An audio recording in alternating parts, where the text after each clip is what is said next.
பயணிகளின் கவனத்திற்கு இந்த ஆண்டு இறுதிக்குள் நாட்டில் முதல் வந்தே பாரத் ஸ்லீப்பர் ரயில் இயக்கப்படலாம் என ரயில்வே வட்டாரங்கள் கூறுகின்றன.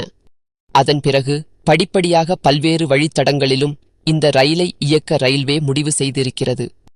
வந்தே பாரத் ஸ்லீப்பர் ரயில்களின் உட்புற வடிவமைப்பு குறித்த புகைப்படங்களும் அண்மையில் வெளியாகின.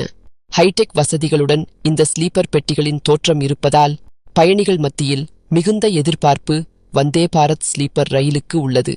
இதனிடையே வந்தே பாரத் ஸ்லீப்பர் ரயில் தமிழக வழித்தடத்திலும் இயக்கப்பட இருப்பதாக தற்போது தகவல் வெளியாகியுள்ளது.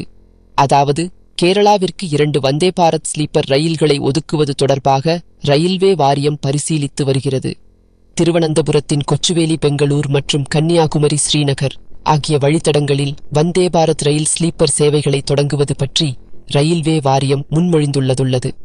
ஸ்ரீநகர் வந்தே பாரத் ரயிலை பொறுத்தவரை கொங்கன் ரூட்டில் இயக்கப்படலாம் என்றும் வாரத்திற்கு 3 நாட்கள் சேவையாக இந்த ரயில் இயக்க திட்டமிட்டு இருப்பதாகவும் ரயில்வே வட்டார தகவல்கள் வெளியாகியுள்ளன. உதம்பூர் ஸ்ரீநகர் பரமுல்லா ரயில்வே டிராக் பணிகள் முடிந்த பிறகு இந்த சேவை தொடங்கப்படலாம் என்று சொல்லப்படுகிறது. அதாவது இந்த ஆண்டு டிசம்பர் மாதத்தில் இந்த வந்தே பாரத் ரயில் சேவையை எதிர்பார்க்கலாம் என சொல்லப்படுகிறது.